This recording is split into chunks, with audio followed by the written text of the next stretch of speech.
We'll see the concept of nested for loops. Nested loops. It can be nested for loop or nested while or nested do while. So one inside another is nesting. One if inside another if is called nested if, and one loop inside another loop is nested loops.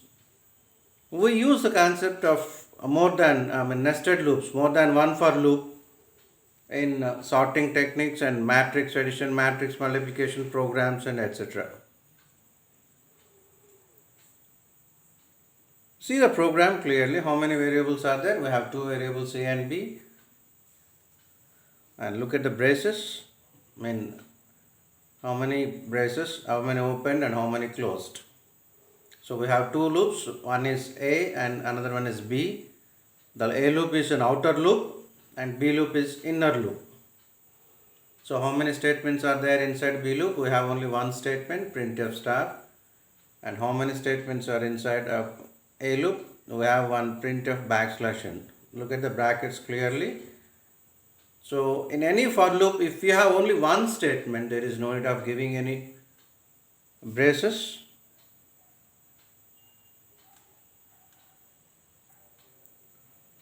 So outer loop A1 and A2 and A3.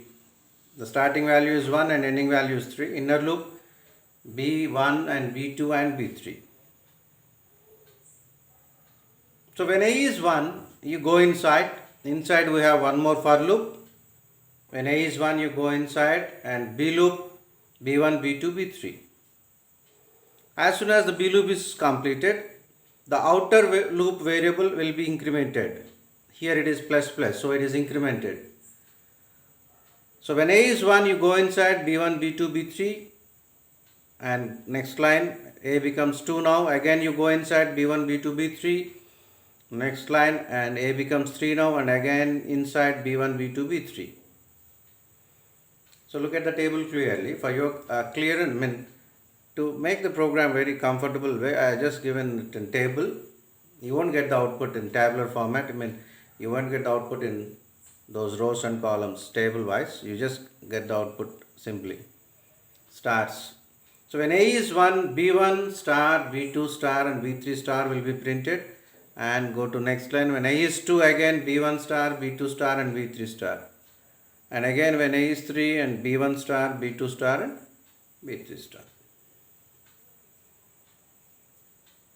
So what is important is how many loops, which is inner, which is outer, and what is the loop variable, and where the loop starts and where the loop ends. You need to keep in mind all these things before working with these type of programs, patterns. Yeah, printf star. If you want, you can use /t tab to get some space in the output.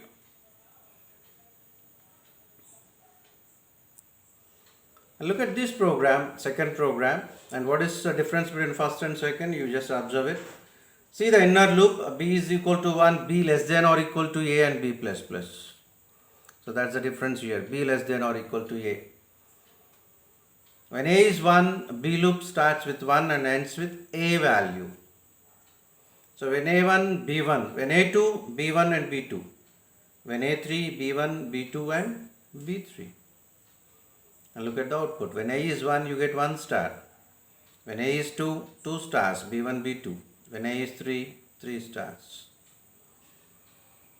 So B loop starts with 1 and ends with A value. When A is 1, B loop ends at 1. When A is 2, B loop ends at 2. When A is 3, B ends at 3. And what happens if you put printf %A instead of printf star and check it out? And similarly, what happens if you put printf %B instead of printf star and check it out?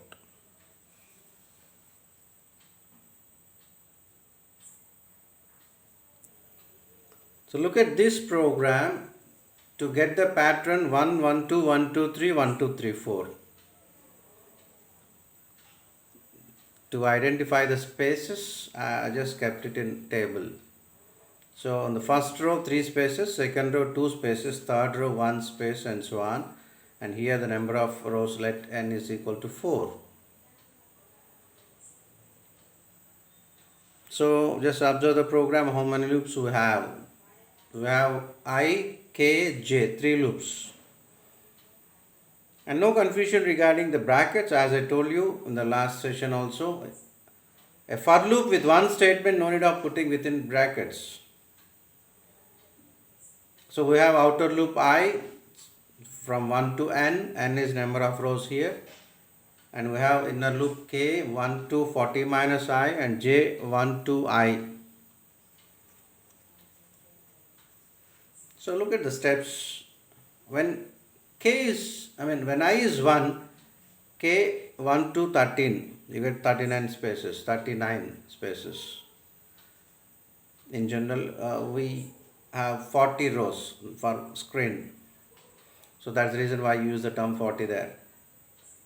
So when I is 1, some spaces and J 1 to I, so 1 will be printed and backslash and next line, and again I2, 38 spaces, and J1 and J2. J loop is from 1 to I, so J1 and J2 1 2 will be printed. When I is 3 and 37 spaces, J loop from 1 to 3. So you get the output 1 1 2 1 2 3 1 2 3 4 and so on. So like this you just practice. You can practice any type of pattern program. Identify how many loops are there, how many inner loops are there, and how many statements, and what other statement comes under each and every loop, where the loop starts and where the loop ends. Keep in mind all these things. You can practice any type of pattern program like this. So look at this pattern 1 1 2 1 1 2 3 2 1 1 2 3 4 3 2 1. Something is added to the previous pattern. You just look at the red line, and right hand side portion is added to the previous program. So we need to add one more loop to get this on the right hand side part. So we used Q loop. Just go with the previous program, add this loop to the previous program. Q is equal to I minus 1, Q greater than or equal to 1, and Q minus minus, printf Q. When I is 1, you won't get anything. When I is 2, Q is equal to I minus 1. That is 2 minus 1 is 1 and 1 is printed. When I is 3, Q2 and Q1, that is 2 1. When I is 4, Q3, Q2 and Q1. So 1, 2, 1, 3, 2, 1, the one which is on the right hand side pattern. So any type of pattern, just write few steps like this and the concept will be very clear.